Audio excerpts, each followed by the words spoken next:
إن الحمد لله نحمده ونستعينه ونستغفره ونعوذ بالله من شرور أنفسنا ومن سيئات أعمالنا من يهده الله فلا مضل له ومن يضلل فلا هادي له وأشهد أن لا إله إلا الله وحده لا شريك له وأشهد أن محمدا عبده ورسوله صلى الله عليه وعلى آله وصحبه وسلم تسليما كثيرا. أما بعد فأوصيكم بتقوى الله وهي وصية الله للأولين والآخرين ولقد وصينا الذين أوتوا الكتاب من قبلكم وإياكم أن اتقوا الله.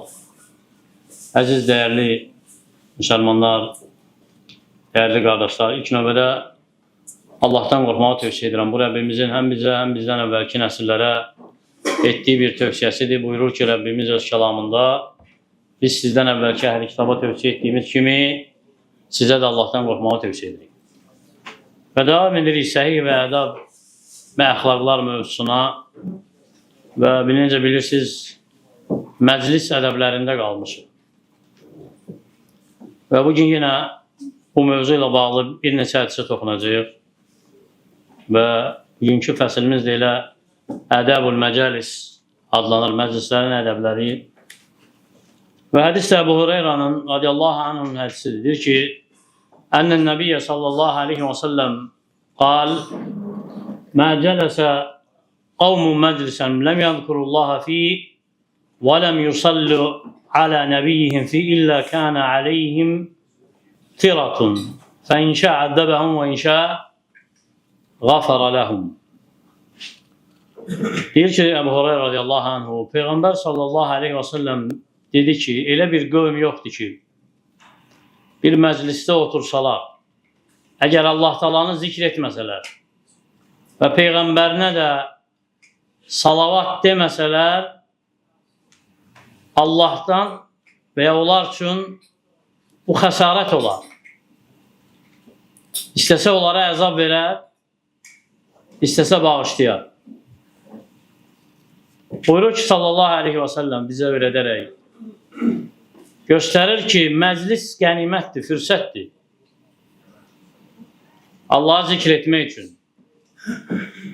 Allah'ın zikrindən faydalanmaq üçün, fürsətdir Peyğəmbərinə salavat deyib, əzəmətli savablara çatmaq üçün. Və öyrədir ki, elə bir qövm yoxdur ki, əgər bir məclisdə otursalar, əgər Allah'ı zikr etməsələr, Peyğəmbərinə salavat deməsələr, onlar mümkün deyil ki, xəsarətə uğramasınlar. Onlar üçün xəsarət var. Allah'tan onlar üçün xəsarət var. Tira, ərəb dilində yəni xəsarət var. Sanki Allah Taala əlaqəni kəsər onlarla. İstəsə əzab verər onlara, istəsə bağışlayar. Ona görə insanlarla oturduğunda, onlarla bərabər olduğunda bu ədəblərə riayət eləməlisən. Ən böyük ədəblərdən təvəzzükarlıqdır. Hər hansı bir məclis olursa olsun, insan təvəzzükar olmalıdır məclisdə. Təvəzzükarlıq şüarı olmalıdır. Təqva onun şüarı olmalıdır. Allah qorxusu şüarı olmalıdır. Allahın bəndələrinə nəsihət etmək onun doğru addımladığı yol olmalıdır. Ona görə həris ol. Hər bir məclis, hansı ki oturursan, o məclisdə xeyr olsun. O məclis elm məclisi olsun və ya dini nəsihət məclisi olsun. O məclis məsləhət üçün olsun, fərq eləmir hansı məsləhət, xüsusi və ya ümumi məsləhət. O məclisdə Allahın nemətləri xatırlansın. O məclisdə təriflənən fəzilətli əxlaqlar zikr olunsun. Ədəblər, gözəl ədəblər zikr olunsun. İnsanlar xeyrə çağırılsın, şərdən çəkindirilsin və fərq eləmir bu şər dinlərində olsun və ya dünyalarında olsun. Ən az şey o məclis sənin üçün fürsət olsun ki, mübah olan məsələlərlə məşğul olasan, haramlarla yox, mübahlarla məşğul et məclisi. Ona görə əxlaqı məclisdə əgər kiçik varsa, əxlaqı ona qarşı gözəl et. Böyük varsa, ona qarşı da gözəl əxlaq göstər. Həm yaşıdın varsa, ona qarşı da gözəl əxlaq göstər. Hər kəs layiq olduğu bir şəkildə. Hörmətini saxla, ehtiramını saxla, hər kəsin layiq olduğu hörməti, ehtiramı göstər ona. Həris ol ki, gözəl danışıqla ünsiyyət tapasan, gözəl sözlə ünsiyyət tapasan, hətta dünyadan danışsan belə. Çünki mübah söz hansı ki, danışılır məclisdə, mübah söz hansı ki, ona görə yığışılır, ünsiyyət üçün yığışılır, xeyir var onda. Söhbət açılır, danışılır, o söhbət əsnasında qəlb rahatlıq tapır. Bu təriflənən bir şeydir. Əgər qəlb səmərə bu məclisdən qəlbin rahatlığıdırsa ancaq, bu özü təriflənəndir, məzəmmət olunan deyil. Ona görə ağıl sahibi belə məclislərdən istifadə edir. Özü üçün çox xeyir əldə edir. Belə məclislərdə xeyir danışır, çalışır ki, məclisdə istəkli biri olsun. Ən çox istənilən insanlardan biri olsun. Onlar üçün bildiyi nə xeyir varsa danışsın, bildiyi nə şər varsa onları çəkindirsin. Onlar üçün bildiyi xeyir qaplarından onlara yaxınlaşsın, ünsiyyət qursun. Və şək yoxdur ki, müvəffəqiyyətin əsli hər bir çətin işin ipi əlində olan Allah Teala'yadır. Yəni, müvəffəq edən Allah Teala'dır. Ona görə bu Allahın zikr olunması məclislərdə fürsətdir. Peyğəmbərə salavat demək fürsətdir. İnsan fürsət götürməlidir məclislərdən elm üçün, nəsihət üçün, dini nəsihət üçün, ümumi, xüsusi məsləhətlərin həyata keçməsi üçün, Allahın nemətlərini zikr etmək üçün. Həmçinin də məclislər bəhs edir ki, gözəl əxlaqları üzə çıxarır. Gözəl əxlaqları öyrədir, gözəl ədəbləri öyrədir və pis əxlaqları da görəndə çəkindirir.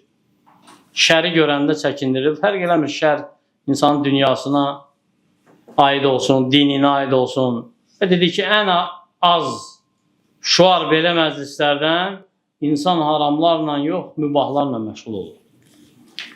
Sonra müəllif başqa bir fəslə keçirir, o da məclislərin haqqı. Hər bir məclisin haqqı var.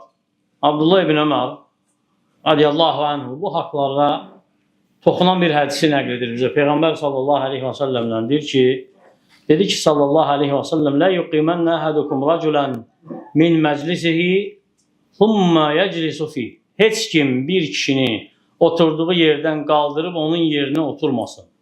Və ləkin təvəssəhu və təfəssəhu. Lakin genişlənin, yəni yer ayırın, yer verin. Və kənə İbn Ömər idə qamə ləhu raculun min məclisihi ləm yəclisi. Ona görə də İbn Ömər radiyallahu anhu kimsə onun üçün qalxırdısa, o onun yerində oturmurdu. Əbu Hüreyra radiyallahu anhudan da başqa hədisdə deyir ki, Peyğəmbər s.ə.v İdə qamə əhədukum min məclisihi thumma raca ileyhi fəhvə haqqu bihi. Əgər sizdən biriniz öz oturduğu yerindən qalxarsa, yəni məclisindən qalxarsa, oturduğu yerdən qalxarsa, sonra qayıdarsa, o yerə daha haqlıdır. Yəni, insan hər hansı bir məkanda oturarsa, bəlkə eləmir, məkan nə olursa olsun, məscid olsun, hansı bir məclis olsun, yığıncaq olsun. Əgər görsə ki, o yer, o məclis doludur, yer yoxdur, heç kimə deyə bilməz ki, ey filan kəs, qalx, sonra gedib onun yerində otursun. Belə edə bilməz. Lakin, məcburdursa oturmağa,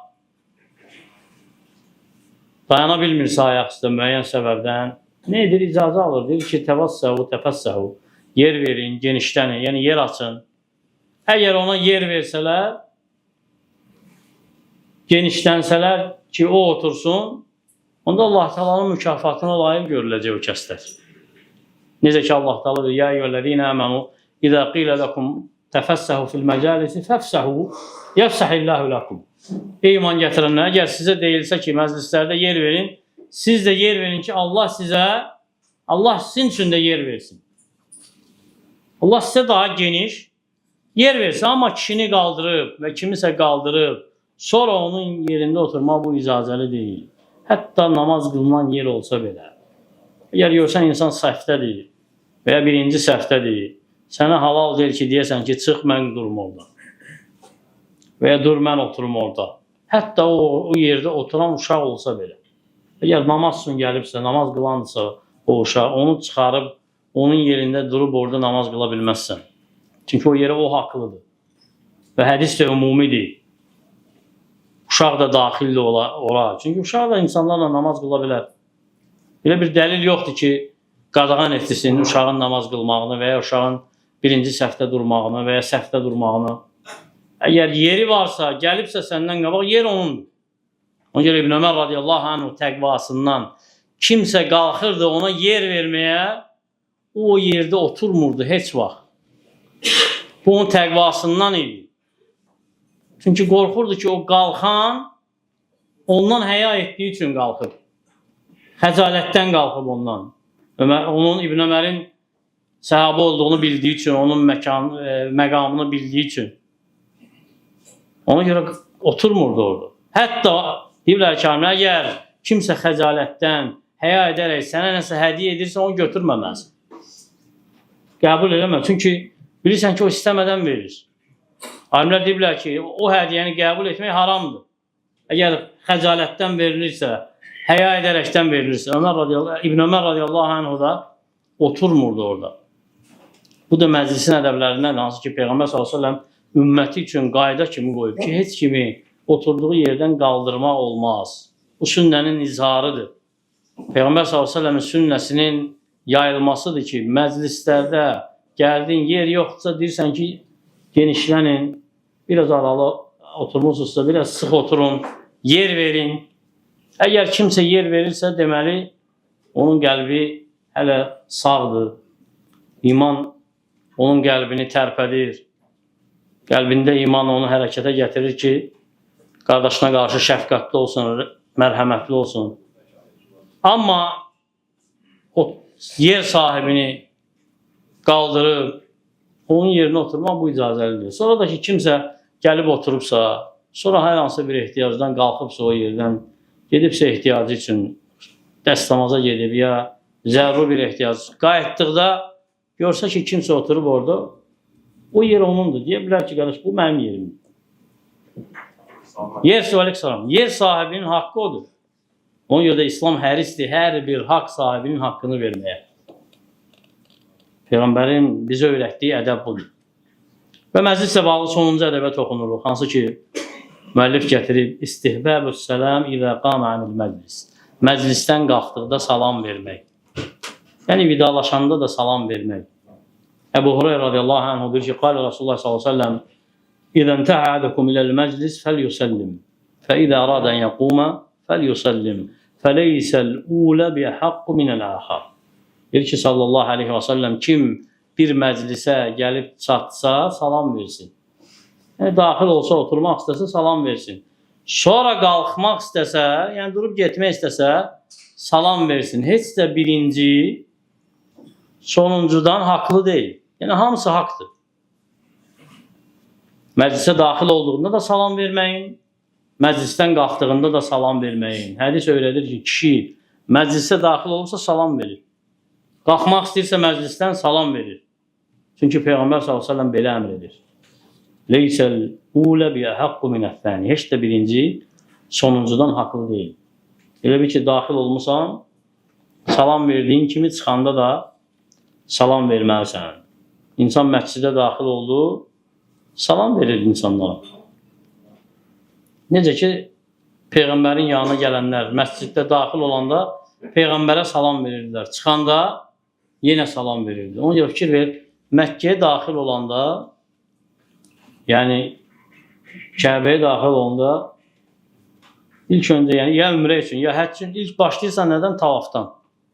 Və gəlib sünnədəki vidalaşanda Məkkə ilə yenə tavaf eləyirsən, vida tavaf. İstər ümrədə sünnədir, həcdə vacibdir kişilər üçün, həm də qadınlar üçün, sadəcə hecli qadınlar etmir, istisnadır. Tavaf Allahın evinə girişdə də, çıxışda da salam hökmündədir. Ona görə də məclis də elədir. Şəriətdə məclisin əvvəli də, sonu da eyni hökmdür. Eyni cürdür. Bilən, hikmət sahibi belə əmr edir. Kitab-ı muhkəmət ayətuhu thumma fussilə. O kitab ki, hansı ki, ayələri möhkəm olaraq Allah Teala nazil edib və təfsilatını verib, hansı Allah millədun həkimul xabir, bilən, hikmət sahibi olan tərəfindən açıqlanıb, möhkəmlənib, sonra açıqlanıb, yəni təfsilatı verir. Ona görə görərsən ki, bütün şəriətin əhkamları bir-biri ilə bağlıdır. Heç bir əhkam arasında ziddiyyət yoxdur. Nə ifrat var, nə təfrit var. Hətta Peyğəmbər s.ə.v fikir versək, sünnəsinə görər ki, ədalətdən elə şeylər tövsiyə edib ki, insan fikirləşməsə dərindən başa düşməz niyə bu əmr olunur. Məsələn, Peyğəmbər s.ə.v qadağan edib bir ayaqqabıda gəzməyi. Alimlər deyirlər ki, çünki bir ayağı ayaqqabılı, digər ayaqqabsız gəzmək səbəblər var ona görə. Niyə qadağan olub? Həmincə insan bir ayaqqabıda gəzsə, o bir ayağı əziyyət görür. Xüsusən də o səhrada, istidə. Ona görə ədalətdən deyil ki, bir ayağı qoruyub, o birisini əziyyət verəsin. Həm yıxılma ehtimalı var. Ona görə şəriət ədaləti əmr edib hər şeydə. İnnəllahi ya'muru bil ədl. Vəl-ihsən, Allah Teala ədaləti əmr edir, yaxşılığa əmr edir. Və itəvü qurba, yaxınların, yəni qohumların haqqını verməyə əmr edir. Və yənhənil fəhşəyi vəl-münkar, pislikdən, pozğunluqdan, vəl-bəği, həddi aşmaqdan, başqalarına yəni qarşı həddi aşmaqdan çəkindirir. Yə'idukum, sizə muizə edir ki, ləalləkum tədəkkərun. Bəlkə xatırlayasınız, bəlkə düşünəsiniz, bəlkə dərk edəsiniz. Bu məclisə bağlı bəzi ədəblər idi. Allah Teala bizi eşidib faydalardan etsin. Əqulu mə təsmə'un və əstəğfirullah li və ləkum və li sairil muslimin min kulli zəm. Əstəğfiruhu innəhu huvəl ğafurur rahim.